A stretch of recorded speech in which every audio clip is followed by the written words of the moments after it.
Kerana pada tahun-tahun 80-an, awal 80-an, orang Melayu bukanlah orang yang mampu. Kalau sebiji yang kahwin tu kita timbang tuan-tuan, dah tentu-tentu cecah 3 kilo.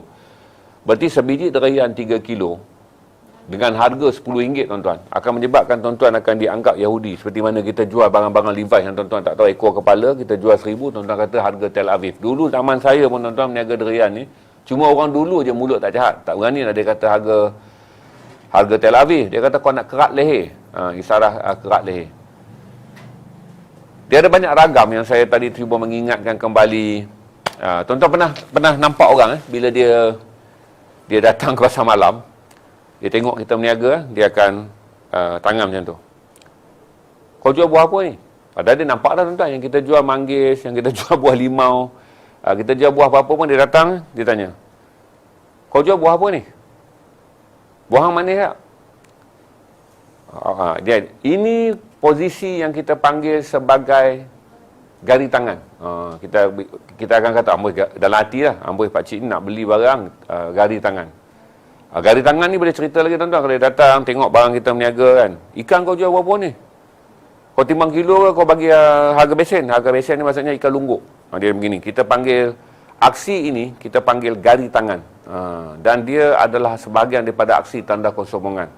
Bagi bahasa yang dipelajari oleh orang menjaja, kita menganggap orang yang datang dan berurusan dengan kita, kalau gari tangan ni, kita panggil kalau boleh elakkan berurusan. Kerana dia menunjukkan personaliti seorang yang rumit, seorang yang sombong, seorang yang akan menimbulkan kesukaran dalam urusan perniagaan. Kemudian datang lagi satu orang tuan-tuan. Dia jenis macam ni. Dia panggil cekak pinggang. Berdiri tegak ni. Sekarang dia panggil Atroman turun ke bumi. Dulu dipanggil cekak pinggang.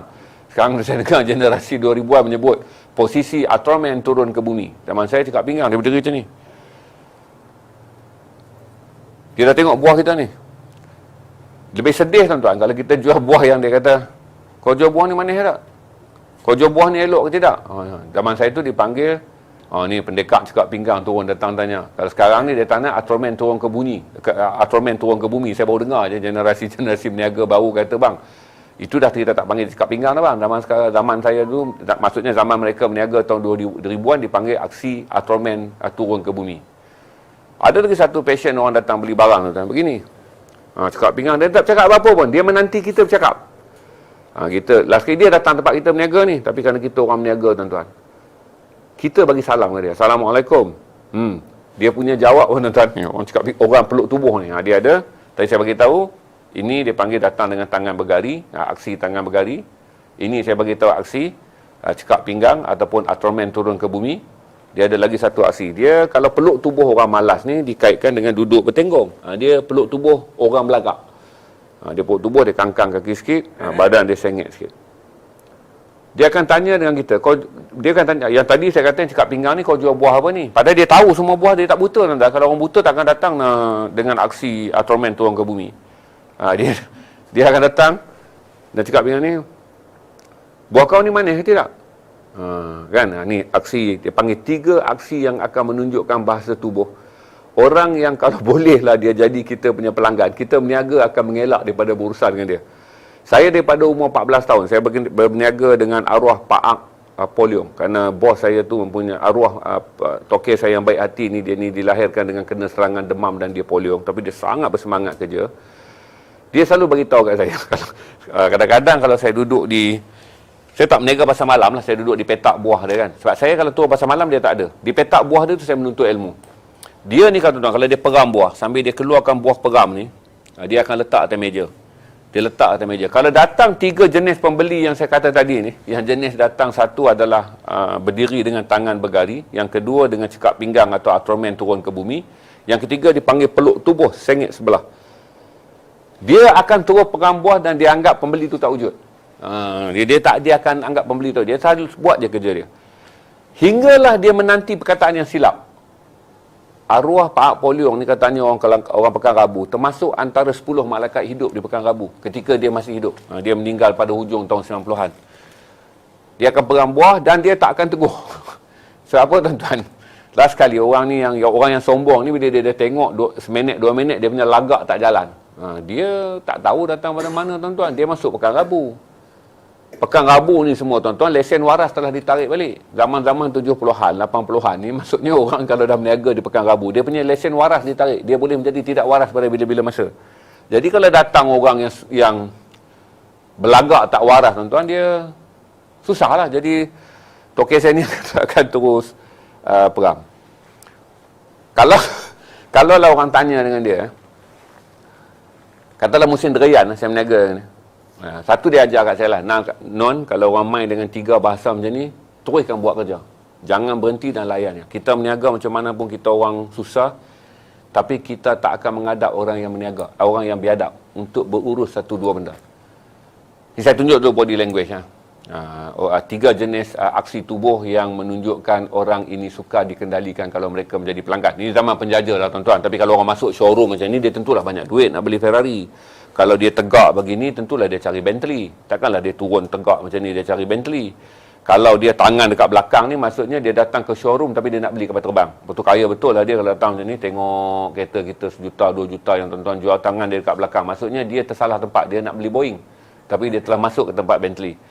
3 bahasa tubuh yang jangan kita amalkan kalau kita berurusan dengan orang. Tak kira lah tuan-tuan berurusan dengan orang menjaja, yang mana kalau tuan-tuan kaya pun lah, saya nasihatkan tuan-tuan, janganlah pergi dengan 3 bahasa tubuh yang menggambarkan rendahnya cara kita memperkenalkan diri dengan menggunakan body language. Kerana orang Melayu, dikatakan orang Melayu ni, satu perkataan yang terbit daripada mulutnya, ada 1000 perkataan yang ada pada tubuhnya. Daripada 1000 perkataan yang ada pada tubuhnya, 500 perkataan ada pada matanya. 500 perkataan lagi ada pada tangan dan kakinya. Untuk melihat orang berbahasa. Tapi saya ingat satu cerita kawan saya tentang nanti saya cerita kau.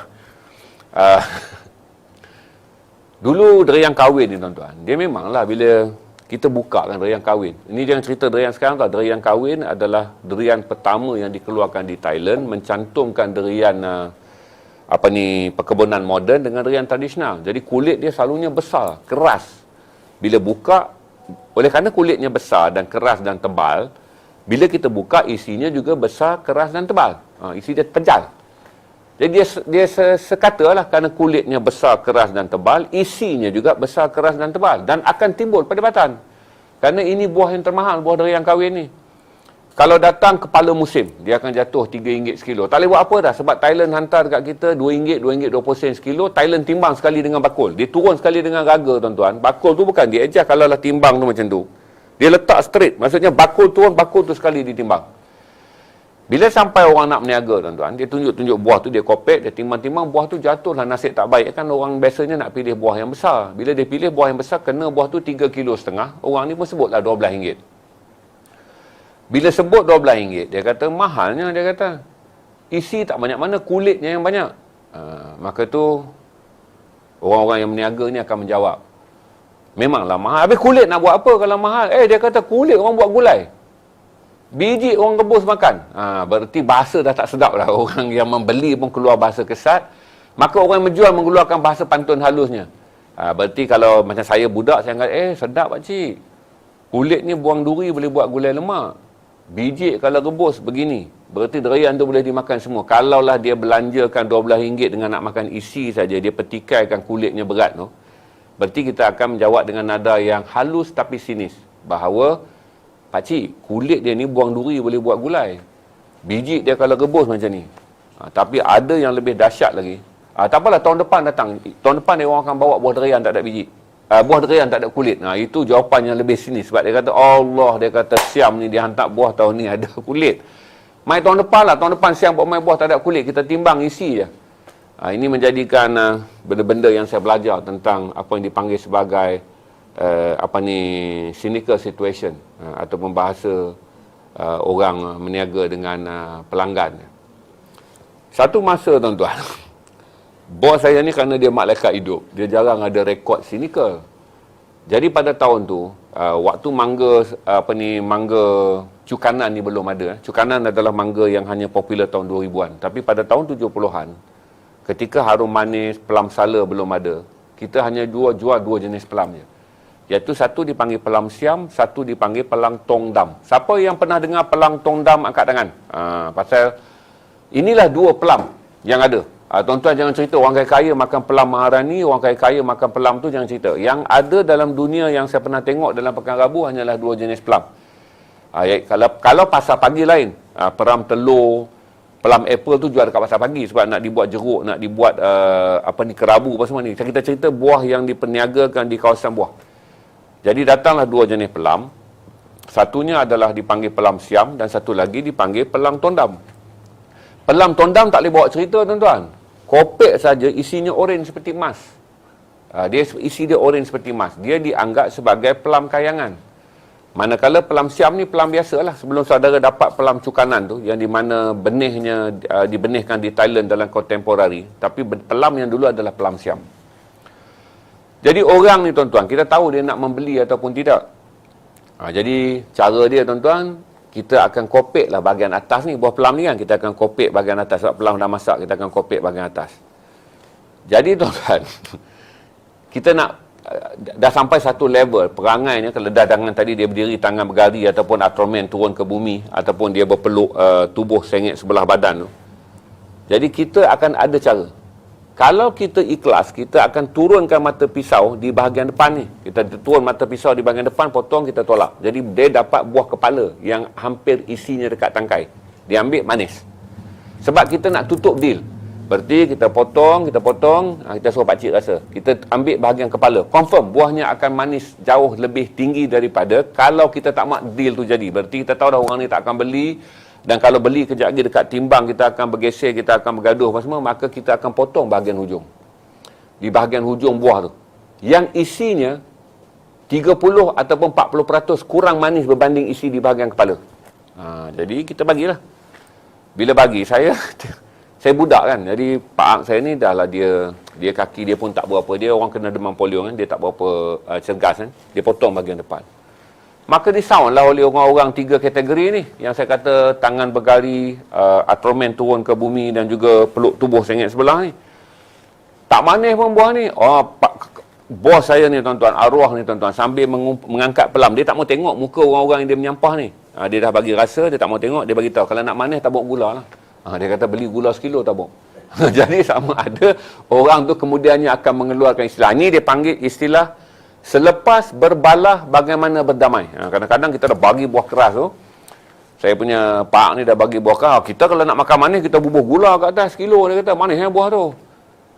Kemudian orang yang tadi Ultraman turun ke bumi ni, dia hati pun dah terkena. Dia pun ingat dia boleh makan orang, tapi akhirnya hati dia yang termakan cakap. Dia dah pedih lah. Maka dia kata, timbanglah 2 kilo. Sombong dia tak buang, timbang 2 kilo. Maka Pak Ang ajar saya, setelah kita berbalah tadi kerana kita tak tahan ataupun kita nak mengajar dia, kata jangan hina penjaja walaupun anda punya duit buah kami. Kami meniaga di tepi jalan sebagai penjaja-penjaja kecil yang kemereh lah kata orang Kedah. Tak adalah kedudukan sangat. Tuan-tuan mungkin daripada Pekan Rabu, tuan-tuan ada kereta waktu tu Proton belum keluar. Orang akan pakai kereta-kereta KE20. Orang-orang akan pakai kereta Mazda. Orang-orang yang lebih kaya mungkin telah memiliki kereta Honda. Jadi bila orang tu kata seal 2 kilo RM3, maka timbullah kat kita sedikit ingin berbahasa. Maka kita ambil buah tu, kita timbang dekat dia 2 kilo, dia nampak dah 2 kilo. Kita akan capai sebiji bagi hadiah. Ni sebiji bagi kat anak. Kita akan ikat buah. Pas. Kata buah saya, memberi sebiji buah selepas perbalahan adalah wajib. Mesti kena buat nah. Dia kata supaya orang tu balik, hati dia yang tadi kita dah lukakan. Sebab kita kata kalau nak manis tabuk gula sekilo. Tapi akhirnya oleh kerana dia termakan cakap kita yang pedih tu, dia pun berasa alamak salah orang ni. Maka kita tutup perhubungan tu dengan meninggalkan kenangan yang baik dengan menyebut perkataan. Kalau dia dah berumur, kita akan kata ni ambil sebiji balik kat cucu. Ataupun kalau dia kurang berumur, beli sebiji bagi kat anak. Bergantung kepada kategori umur dia. Itu dipanggil sebagai buah pendamai untuk menutup krisis atau ketegangan ketika berurusan. Saya tak pasti orang sekarang masih amal atau tidak. Kalau siapa yang menjaja ataupun siapa yang pernah ada pengalaman, dia tahu ada buah sebiji yang dibagi. Kita timbang 2 kilo dah lebih dah tuan. Sebab dulu kita tak akan timbang 2 kilo. Kita sentiasa timbang 2 kilo 100 gram. Kalau sekilo kita akan timbang 1 kilo 100 gram. Yang saya bagi dekat tuan-tuan pada zaman itulah. Berarti kalau kita bayar buah, kita akan bayar 100 kilo. Tapi sebenarnya 100 kilo, kita boleh berniaga hanyalah sekitar 80 kilo lebih. Kerana setiap 100 gram yang kita takut tak cukup timbang nanti mati, masuk neraka, mati berdosa tu, kita sentiasa timbang sekilo 100. Kita sentiasa timbang 2 kilo 100. Lepas tu kita bagi lagi free buah pendamai. Berarti saya gambarkan pada tuan-tuan, sebenarnya 100 kilo modal yang dibeli oleh orang-orang Melayu, 10 atau 15 kilo yang ada pada penjajah zaman tersebut hanya menjadi buah sedekah untuk mengelakkan satu, mereka bimbang timbangan mereka kurang, maka akhirnya perniagaan akan menyebabkan mereka sangkut di padang mahsyar kerana mereka bimbang timbangan yang kurang. Berarti kita sentiasa menimbang lebih. Kalau saya dah bagi tahu sekilo, kita memang timbang 1 kilo 100 gram. Kalau 2 kilo, kita bagilah 2 kilo 100 gram, tambah lagi sebiji buah. Itu yang saya belajar daripada arwah waktu mendidik saya bagaimana. Sebab kadang-kadang dulu tuan-tuan, dia tak adalah istilah korporat macam sekarang ni, customers always right. Customer maki kita ke, dia minta cili sos kita 5, kita bagi 4 kerana 1 cili sos yang kurang tu dah berdebat-debat.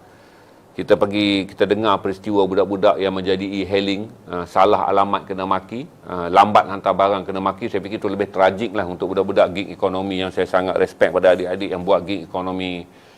Kalau orang maki, orang apa, jangan ikut contoh saya. Sebab gig ekonomi tak sesuai. Sekarang zaman viral. Orang yang membeli yang rumahnya besar, orang yang membeli yang kedudukannya besar, orang yang membeli yang mana kedudukannya hebat. Mereka adalah generasi Melayu yang terbina pada tahun-tahun orang Melayu kaya dan korporat yang sombong. Dia tak sama pada zaman di mana orang Melayu yang kaya hanya 10%, orang Melayu yang miskin adalah 70%, orang Melayu yang berada dalam middle class 20%. Itu adalah tahun-tahun lewat 70-an dan awal 80-an. Di mana kemiskinan orang Melayu adalah faktor yang selalu diperkatakan. Jadi pada zaman saya tu, kalau apa kes pergi ke balai pun, orang mengadu apa pun, polis akan ada pertimbangan. Ini orang meniaga. 70% pertimbangan polis itu telah memihak kepada orang meniaga. Kerana mereka menganggap orang Melayu miskin ni adalah orang yang perlu dibela. Kerana satu, kurang pendidikan tapi mereka meniaga. Kalau mereka nelayan, mereka kurang pendidikan dan bertarung di laut. Kalau mereka petani, mereka kurang pendidikan tetapi bermati-matian untuk menanam padi. Berarti dia adalah kedudukan. Tapi oleh kerana keadaan dah berubah, orang Melayu 70% adalah yang dah jadi urban dan suburban. Berarti pandangan rendah dan pandangan hina kepada orang Melayu miskin ini telah meningkat dengan mendadak bila beralih waktu. Di mana pada satu masa orang Melayu miskin dilindungi, sampai sekarang ni pula orang Melayu miskin dimangsakan. Jadi berbeza adik-adik yang buat gig ekonomi yang saya baca banyak cerita tentang bila pergi hantar barang kena maki. Kadang-kadang kelang kabut, lepas tu bawa nasi ayam 5, tapi kuah kurang 1, kena maki. Tu saya fikir kata lebih menyedihkan lah berbanding zaman saya menjadi penjaja. Tuan-tuan dan puan-puan, bila saya cerita tadi tentang kita panggil tebus talak lah, kita dah mengeluarkan kata-kata kesat, tapi kita nak orang yang balik tu balik dengan rasa orang yang meniaga telah menyentuh hatinya dengan menambah sebiji buah, dengan menyebut sumber kesayangannya, iaitu anak atau cucu. Kan kita katakan, maka ambil lebih sebiji bagi kat anak. Ni saya bagi lebih sebiji ni bagi kat anak. Saya belajar banyak daripada bos saya ni, orang yang datang daripada kampung dan kemudian menjadi penjaja di Kedah. Bertahun-tahun dia jadi penjaja. Kemampuan dia akhirnya hanyalah pergi naik beca dan balik naik beca. Dia tak pernah ada kenderaan hinggalah dia meninggal.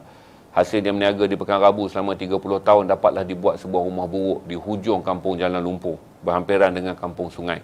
Tapi bos saya ni orang yang baik, kerana dalam negeri Kedah, siapa yang tanya orang Pekan Rabu lama, tahulah dialah orang yang bertanggungjawab memberi perlindungan kepada semua gerila petani. Pulau pada waktu itu berjuang, kalaulah ada yang berada dalam senarai buruan tentera Siam, yang disenaraikan untuk ditembak dalam penembak misterius, ataupun yang telah cedera dalam pertempuran. Mereka diseluduk oleh orang-orang Pekidar Tiga Line. Waktu tu kita tak panggil Pekidar, kita panggil adik-beradik. Bila seludup ni, bos saya ni lah Pak Polio yang akan melindunginya. Sebab tu saya pernah cerita, di belakang rumahnya tu ada hutan nipah, dan hutan nipah tu lah dibina sebuah rumah papan. Rumah transit untuk pejuang-pejuang Islam yang datang daripada Selatan Thailand. Sama ada mereka datang menyerah diri daripada Pekan Rabu dengan mengatakan mereka adalah orang buruan yang akan dibunuh oleh tentera Thailand, ataupun mereka telah cedera ditembak. Bila cedera ditembak tu, mereka disembunyikan di mana-mana tempat. Seorang akan datang beritahu, maka orang tu disembunyikan di tempat saya. Dalam masa 24 jam ke 48 jam, orang Pekan Rabu akan menguruskan supaya orang yang kita ingat saudara seagama kita di selatan Thailand ni diseluduk dan dibawa, sama ada dibawa ke Perai ataupun dibawa ke mana-mana hinggalah dia sihat dan balik lagi ke Thailand untuk berjuang.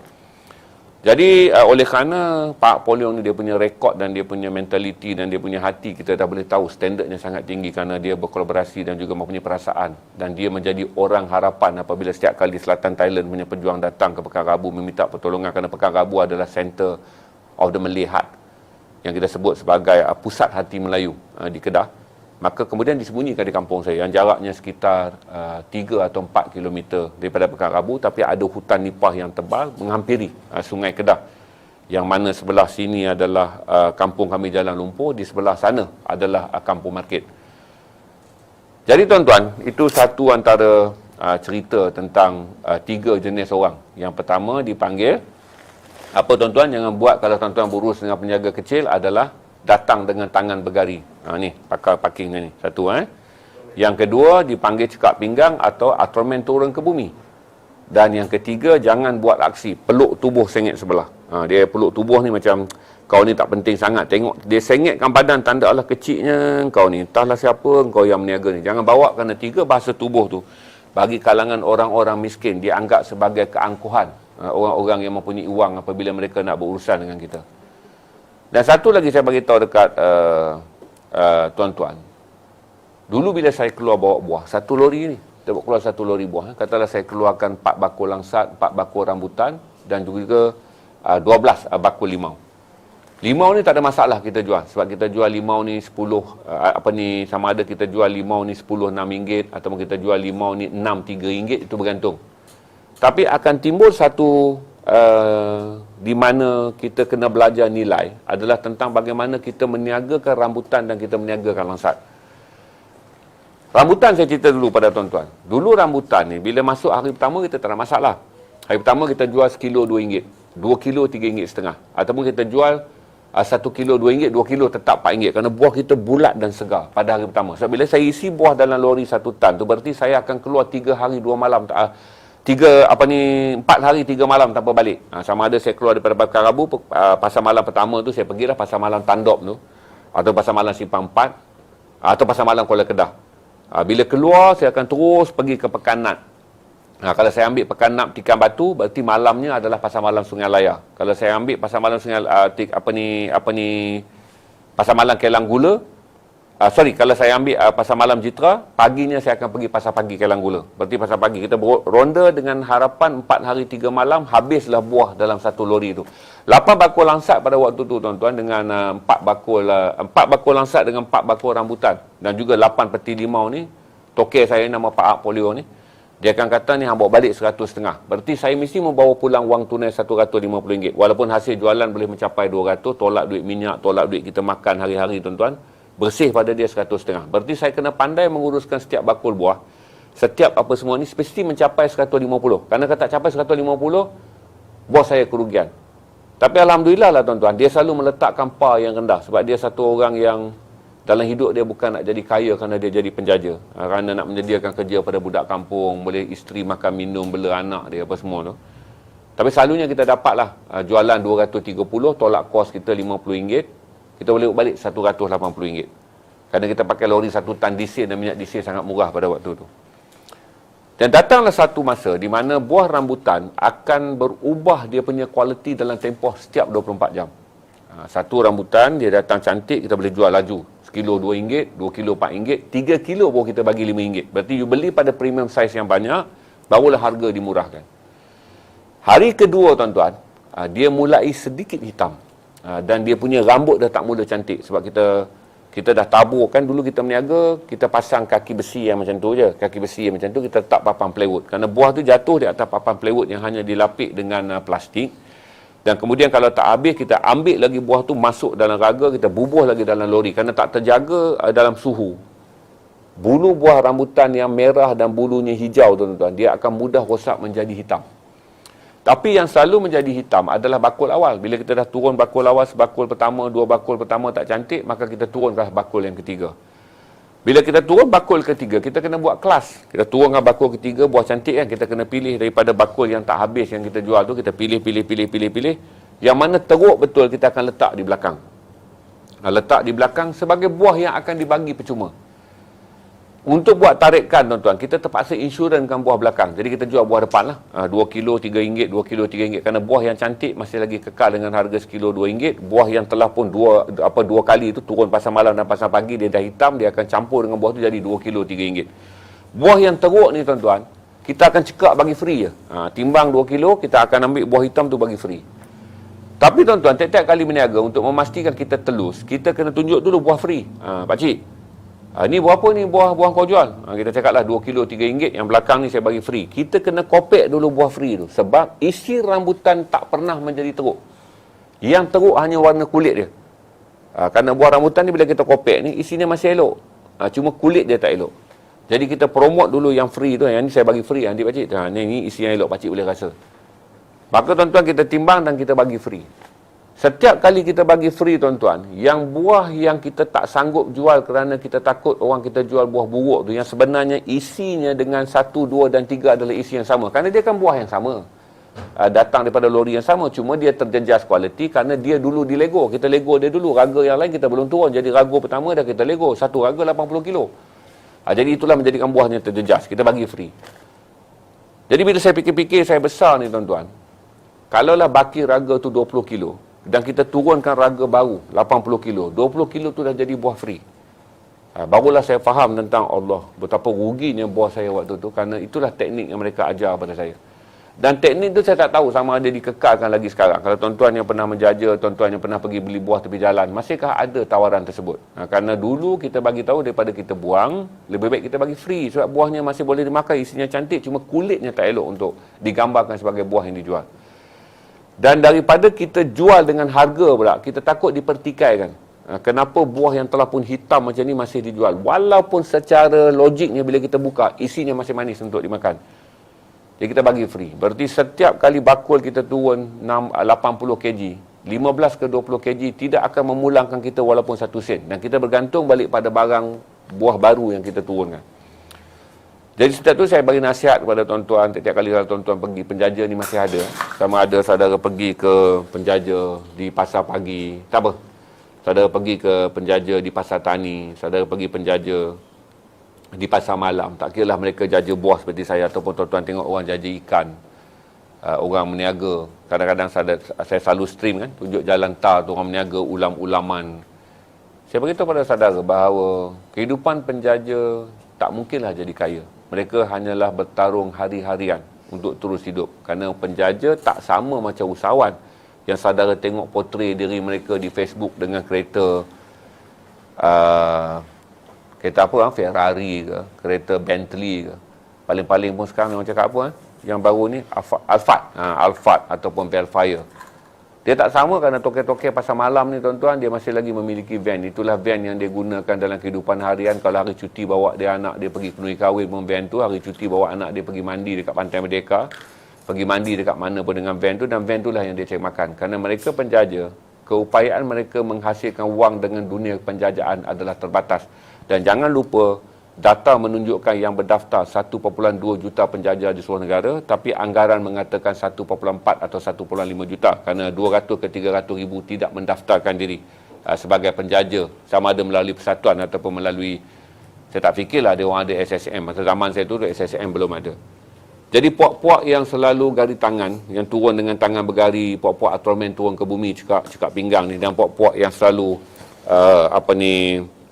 peluk tubuh ni, berhati-hati apabila anda berada di kalangan orang Melayu yang mencari rezeki dengan menjadi penjajah kecil, supaya bahasa tubuh anda tidak menunjukkan penghinaan.